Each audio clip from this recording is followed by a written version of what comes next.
Willkommen bei Laura und Mariano. In der letzten Folge sind wir in unser Nepal-Abenteuer gestartet und haben nach der stressigen Zeit in Indien erstmal ein paar Tage an diesem Fluss entspannt. Jetzt geht die Reise aber weiter.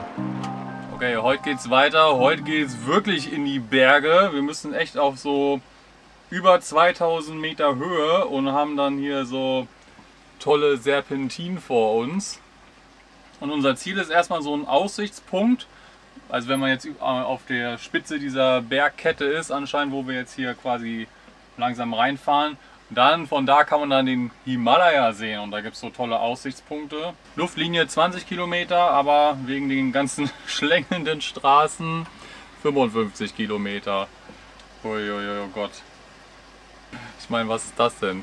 Oh je, das müssen wir heute machen.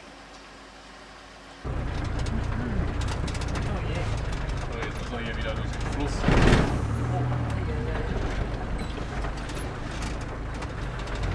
Haben wir hingeschafft, dann schaffen wir es auch zurück. Manchmal habe ich das Gefühl, unser Channel könnte auch heißen, was man alles mit einem Auto machen kann, das kein 4x4 ist.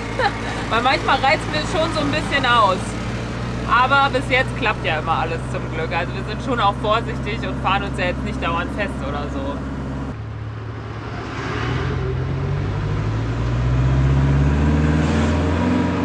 Neben der Steigung wird die zweite Schwierigkeit der Verkehr und die Straße, weil hier sind ziemlich viele Reisebusse und so, aber die Straße ist ziemlich schmal, also ich glaube, da müssen wir manchmal schon irgendwie in so ein paar Kurven mal anhalten, wenn da so ein Bus dann rumkommt, weil da kommt jetzt schon wieder einer. Danke. Oder halt LKW, weil denen ist das auch alles egal, die fahren halt einfach und man selber muss dann aus dem Weg springen. Jetzt geht es dann hier mit den Serpentinen langsam los. Bisher läuft es ganz gut, wir machen das aber auch ganz entspannt. Wir tuckern hier gemütlich mit 20 km/h so langsam hoch, ist auch noch nicht zu steil. Man kann links und rechts immer ein bisschen die Dörfchen angucken, dann winken die Leute immer voll nett und man lächelt sich so gegenseitig an. Ist schon echt ganz schön, top Wetter, läuft.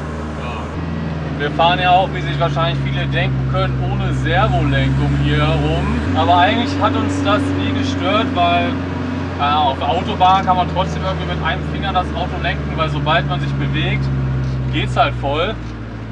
Halt, wenn man langsam fährt, dann braucht man natürlich ein bisschen mehr Kraft, aber eigentlich ist das kein Problem. Wir können jetzt halt nur nicht, wenn wir irgendwie eng einparken müssen, auf der Stelle das Rad drehen. Ich glaube, dann geht da auch eher was kaputt.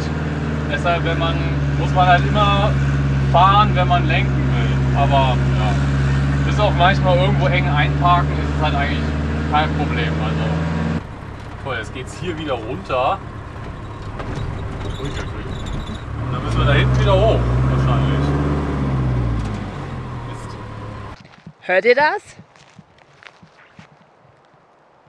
Genau, es ist hier echt einfach schön ruhig. Natürlich kommt zwischendurch mal ein bisschen Gegenverkehr und irgendwelche Mopeds oder so. Aber sonst ist hier echt wenig los. Man kann hier entspannt langfahren. Man wird nicht so oft angehupt. Also ja, wenn man überholt wird, auch immer noch. Aber es ist in engen Kurven gar nicht schlecht. Aber ja, einfach richtig, richtig schön. Hier, man hört da unten irgendwie ein bisschen den Fluss, ein bisschen den Wind in den Bäumen. Und das ist es. Da haben wir uns ein bisschen zu früh gefreut. Jetzt ist die Straße überhaupt nicht mehr gut und eher so eine Huggel-Schotterpiste. Mal gucken, ob es gleich wieder besser wird, aber es ist schon interessant, weil das ist ja die Hauptstraße zur Hauptstadt aus Indien, also nach Kathmandu. Und ja, mit dem ganzen Regen und dem Erdbeben, was hier war und so weiter und vielleicht auch einfach wenig Geld, um die Straßen instand zu halten, sieht es dann halt so aus. Oh Gott. Ui, Hilfe. So, senkrecht.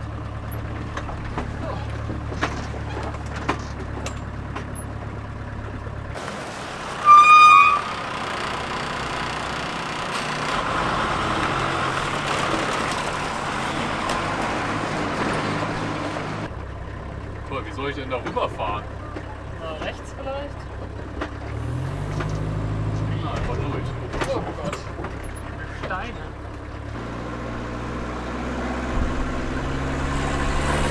Oh mein Gott! Ui, krasse Berge! Das Himalaya-Gebirge! Willst du kurz rein? mach. Ich bin dabei. Oh. Boah, krass. Eben in dem Dorf war da ein Schild, dass wir jetzt auf 1144 Meter... 2000. Oh. Eben in dem Dorf war da ein Schild, das hat gezeigt, dass wir auf 2144... 2488. Hey, da stand... Was? Eben war das... Eben war da so ein Schild im Dorf, das... Eben war da so ein Schild im Dorf, das hat gesagt, dass wir auf 2488 Metern sind. Und das ist schon ganz schön hoch. Und es ist jetzt auch hier auf jeden Fall ein bisschen kühler. Und jetzt sehen wir voll die krassen hohen Berge des Himalayas. Das ist schon echt ganz schön aufregend irgendwie. Okay, wir haben es zu unserem Ziel geschafft, diesen Aussichtspunkt hier auf dem Weg. Wir gehen da gleich noch hoch, aber es sieht schon richtig cool aus. Und es hat übrigens 3 Stunden Fahrzeit hierher gedauert. Ja. Aber ist okay, es war auch nicht so schlimm wie erwartet. Nee, war eigentlich ganz schön die Fahrt. Ja, bis auf die Straße war dann nicht mehr so gut. Nee, stimmt. Cool, jetzt wird sie ja echt frisch.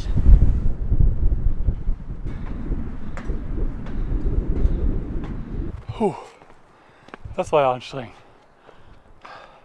Peinlich, aber ja.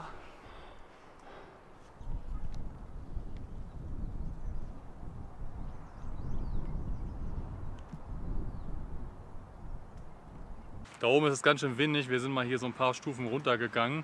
Jetzt ist nicht die beste Jahreszeit, weil es halt so wolkig und diesig ist, weil wir kommen jetzt langsam zur Monsunzeit. Die beste Reisezeit ist halt im Herbst, so September, Oktober. Da sind die Temperaturen noch ganz gut und es soll halt richtig klar sein, dass man halt die ganzen Berge sehen kann. Jetzt ist die zweitbeste Jahreszeit, weil die Temperaturen sind okay und es regnet noch nicht so viel. Aber es ist halt so ein bisschen diesig und wolkig, deswegen konnte man jetzt gerade auch nicht so viel von den Bergen sehen. Und wir kommen jetzt langsam so zur Monsunzeit, deswegen ist es jetzt auch schon so ein bisschen trüber.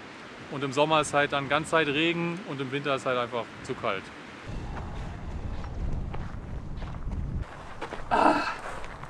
Ruhe, Sonnenschein. Man hat hier so einen schönen Nadelduft, weil hier so viele Nadelbäume sind. Das riecht auch ein bisschen, wie man es so aus Europa kennt.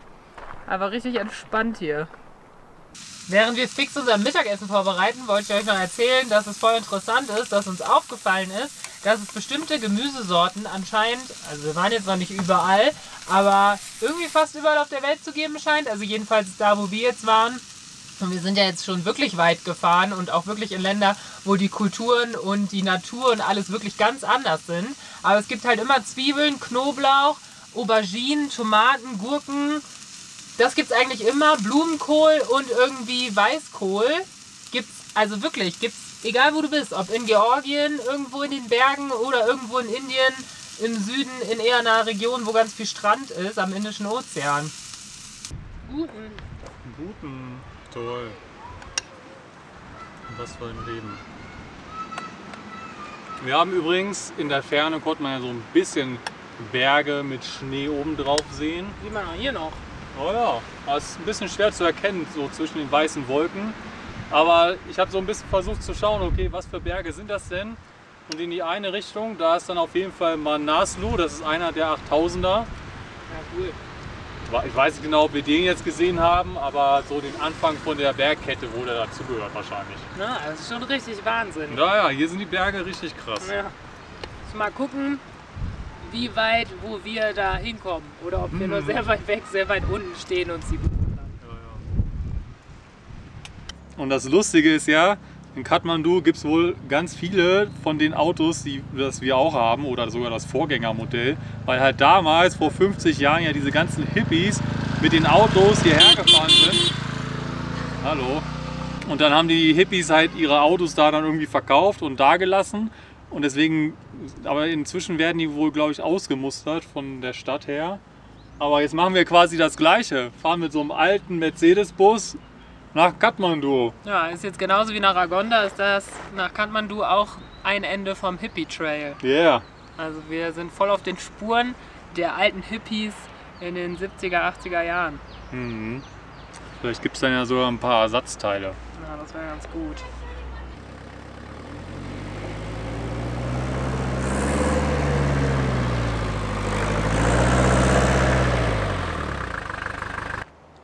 Ja, cool. Auf der Offline-Karte war so ein Punkt angegeben mit Free Camping. 2 Kilometer nach diesem Aussichtspunkt. Da haben wir gedacht, schauen wir mal. Ist eigentlich ganz cool, ne? Guck mal, wow, sogar mit so Aussicht. Bisschen Müll, aber sonst voll schön. Wo parken wir dann?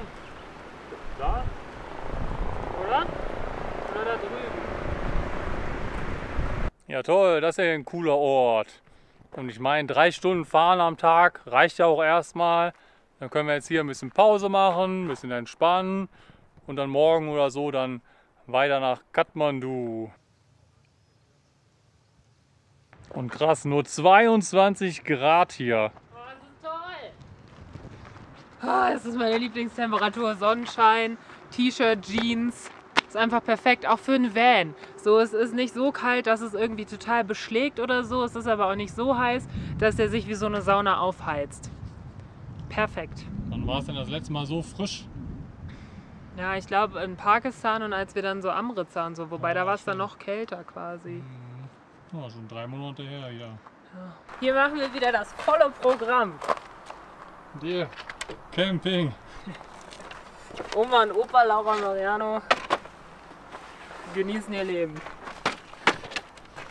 Willkommen in der Rente. Schön wär's. Oh, ist das schön. Es ist ja überhaupt nicht viel, was wir brauchen, um glücklich zu sein, oder? Würdet ihr jetzt sagen, das ist viel? Wir haben ein altes, rostiges Auto, Sonnenschein, schöne Natur. Mehr brauchen wir ja gar nicht. Inzwischen ist es dunkel draußen. Wir haben eben auch nochmal gemerkt, die Zeitzone ist hier nochmal 15 Minuten anders als Indien. Also von Deutschland jetzt 3 Stunden 45 Minuten. Richtig komisch. Und es ist richtig kalt hier. Ich habe dicke Socken an Ja, krass. und habe mir eben meinen dicken Schlafanzug rausgeholt. Weil ja, wir sind es einfach gar nicht mehr gewöhnt, dass es irgendwie unter 25 Grad ist. Ja. Die letzten Nächte, die letzten Wochen waren immer noch mindestens 26 Grad Ja, im oder Van. mehr. Aber jetzt haben wir hier 22 Grad und mir ist ein bisschen kalt. Naja, wird Also- bestimmt auch noch kälter. Wir mussten jetzt hier auch schon die Vorhänge und Fenster und alles zumachen. Ja, und sonst waren wir immer so, boah, wir müssen am liebsten mit Tür offen schlafen und haben das auch manchmal gemacht und so. Also es ist auch voll spannend, wie der Körper sich so daran gewöhnt. Ja, voll. Weil für alle, die jetzt den kalten Winter in Europa hinter sich haben, werden wahrscheinlich denken, boah, 23 Grad, super. Ja. Und wir denken uns so, boah, ist das kalt. Aber fühlt sich auch voll gut an, mal wieder ein bisschen zu frieren. Naja, wir frieren ja noch Ja, nicht. aber so ein bisschen so... Aber nicht ganz Zeit zu schwitzen Ja, oder so ein- hier bei über 30 Grad am Laptop dann Ja, zu genau. sitzen. Und so ein Kältegefühl zu haben und das ist so ein bisschen, ja, prickelt auf der Was? Ja, Was dass, redest du dass da? man so einen heißen Tee trinken kann und so. Okay, so kalt ist es jetzt schon. Hä, naja, fühlt sich für mich so an. Ist so. Ich denke mir jetzt so aus, wird frisch. Meine Nase ist ein bisschen zu, weil wir Da noch so ein kannst ja bisschen... einen Tee kochen. Ja, bin ich auch. Na gut. Also wir kochen noch einen Tee, gucken Aber- irgendwie einen Film Machen es uns gemütlich. und dann mal sehen, was wir morgen machen. Weiterfahren Genau. nach Kathmandu. Kathmandu, long time ago. Falls jemand interessiert, wir schauen übrigens, das läuft auf YouTube, The Ocean Race, so ein Segelrennen, einmal um die ganze Welt in verschiedenen Etappen. Das finden wir sehr spannend. Und wir haben hier noch aus, wo kommen wir her? Aus, aus Indien haben wir noch Kekse und sowas alles mitgebracht. Mm. So verbringen wir den Abend in Nepal. Ja, super. Gute Nacht. Gute Nacht. Guten Morgen, wir haben wunderbar geschlafen, sehr ruhig. Irgendwann kam dann schon so ein bisschen so diese LKW-Hupen und Reisebusse. Jetzt geht's weiter. Unser nächstes Ziel ist Kathmandu. Wir fahren erstmal zum Supermarkt. 21 Kilometer Luftlinie, Fahrt 71 Kilometer. Geradeaus geht's hier auf jeden Fall nicht. Okay, schaffen wir schon, ne? Müssen wir ja.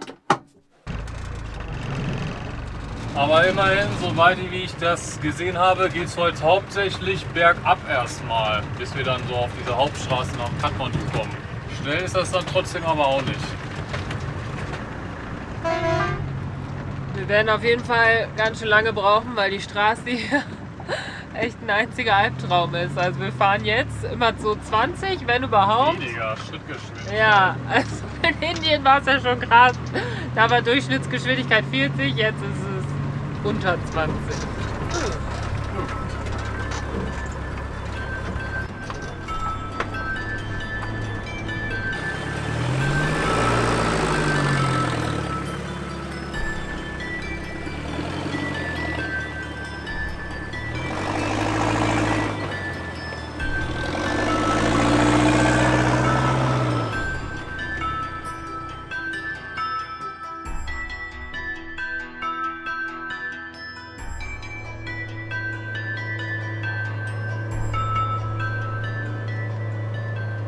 Hört einfach nicht auf. Wir sind schon bestimmt mehr als 3 Stunden unterwegs. Haben schon ein bisschen mehr als die Hälfte. Oh Gott. Also jetzt sieht das Ganze ja hier so ein bisschen trocken aus. Aber ich habe auf Bildern gesehen, wenn dann halt der Monsunregen hier war, dann wird alles echt richtig krass grün. Wir müssten eigentlich nochmal wiederkommen, aber naja, auch so ganz schön. Wir haben gerade noch mal hier eine kurze Pause gemacht, sind jetzt aber auch wieder bereit zum Weiterfahren. Inzwischen ist schon 2 Uhr und ich bin ja gespannt, weil gleich kommen wir so auf die andere also das hier ist ja auch die Autobahn Nummer 4 oder so. Gleich kommen wir, ja nicht Autobahn, aber Hauptstraße in Nepal. Und gleich kommen wir auf eine andere Hauptstraße, die halt so Ost-West Kathmandu verbindet. Und auf der Karte sieht sie genauso eng und schlängelig aus. Aber wahrscheinlich mit 1000-mal mehr Verkehr. Also ich weiß ja nicht, wie das wird. Oh je. Also die Straße verbindet so die beiden größten Städte, Kathmandu mit Pokhara. Und ich glaube, es wird schlimm. Aber wir schaffen es schon. Müssen wir ja. Ja, man braucht echt hier ein längeres Visum, weil die Straßen so schlecht sind. Man kommt ja gar nicht voran. Nee. Ah ja, jetzt kommen wir auf die Hauptstraße. Mal sehen. Erster Eindruck, Schlaglöcher.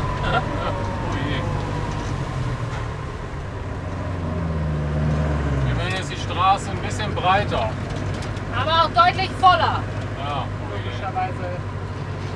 Weil hier hilft die Breite jetzt auch nicht so viel.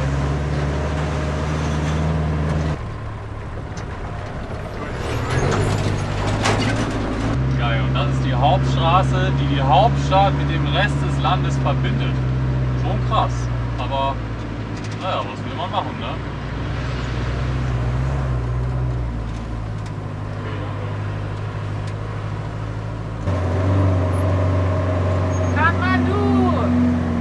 Da hinten? Da hinten, ja klar.